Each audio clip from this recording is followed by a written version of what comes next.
Ok, entrons dans le vif du sujet. Pour vraiment saisir pourquoi un caillot sanguin, une thrombose, peut se former, il faut revenir à un concept absolument central, une sorte de loi universelle en hématologie, la triade de Virchow. Pensez-y comme au code source, à l'ADN du risque de thrombose. Le nom savant pour ça, c'est la thrombophilie, état d'hypercoagulabilité. Bon, c'est un peu barbare, je sais, mais en réalité, l'idée est simple.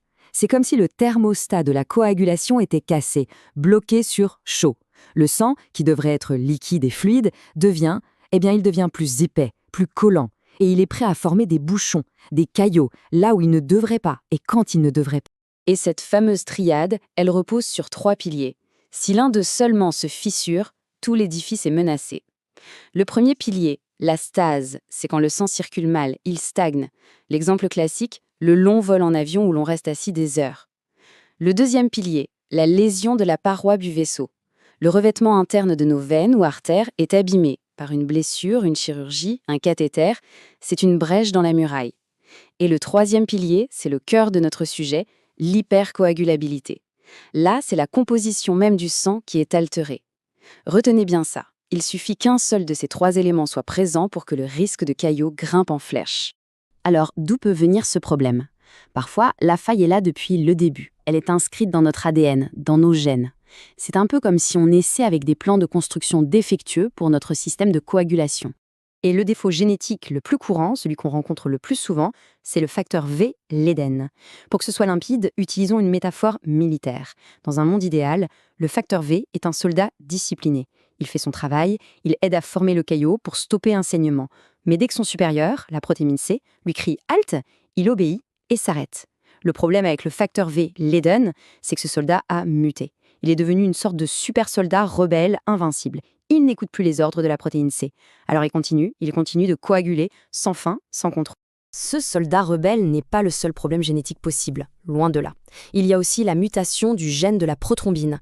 Imaginez ça comme une usine qui se met à produire des facteurs de coagulation en sur-régime, 24 heures sur 24. Et les déficits en protéines C et S, ça, c'est comme conduire une Formule 1, mais sans pédale de frein. Ça va vite, et ça finit mal. Quant au déficit en antithrombine, c'est le bouton d'arrêt d'urgence de toute l'usine qui est cassé. Vous voyez le tableau. Bon, on a parlé de ce qui est inné, des défauts de fabrication. Mais attention, le danger ne vient pas toujours de l'intérieur. Parfois, il se développe au fil du temps. Des menaces acquises, un peu comme des saboteurs qui s'infiltrent et prennent le contrôle de la machinerie. Et là, attention, c'est un point absolument crucial. Le saboteur numéro 1, le plus fréquent, le plus redoutable, ce n'est pas une maladie exotique ou rare. Non, c'est le cancer. Une tumeur peut littéralement pirater le système de coagulation et faire pencher la balance. Pour mettre les choses en perspective, c'est un facteur de risque bien plus courant que toutes les anomalies génétiques dont on vient de parler réunies. L'autre grand ennemi acquis, c'est une maladie auto-immune fascinante et complexe, le syndrome des antiphospholipides, le fameux SAPL. Ici, le problème est différent. Le corps se met à produire ses propres ennemis, des anticorps traîtres, des agents doubles qui attaquent ses propres structures. Il y en a 3 principaux à connaître, l'anticoagulant lupique, l'anticorps anticardiolipine et l'anti-bêta-2-glycoprotéine I. Ce sont les 3 suspects principaux dans cette affaire d'autosabotage. Et là, c'est le moment de sortir le surligneur. Voici le tuyau clinique, la perle à retenir absolument. Quand on a affaire à un patient ou une patiente jeune qui fait des thromboses à répétition, et c'est le « et » qui est crucial, qui a des antécédents de fausses couches spontanées à répétition, le premier réflexe, l'alerte rouge qui doit s'allumer dans la tête, c'est SAPL, syndrome des antiphospholipides. C'est presque la signature de cette maladie. Ok, on a vu les pourquoi, les causes génétiques, les causes acquises. Maintenant, passons au comment. Comment tout ça se manifeste concrètement?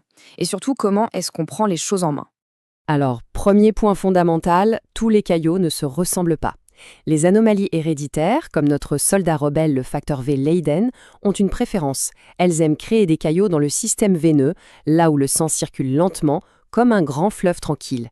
C'est l'origine des fameuses thromboses veineuses profondes, les TVP, souvent dans les jambes, qui peuvent ensuite migrer et causer une embolie pulmonaire. Mais les maladies acquises comme le SAPL ou le cancer, elles sont beaucoup plus agressives. Elles ne se contentent pas du fleuve lent. Elles attaquent aussi les artères, l'autoroute à haute pression du corps. Et là, les conséquences sont encore plus dramatiques. AVC, infarctus du myocarde. Ce tableau, c'est une sorte de fiche de révision ultra condensée. Regardons ça ensemble.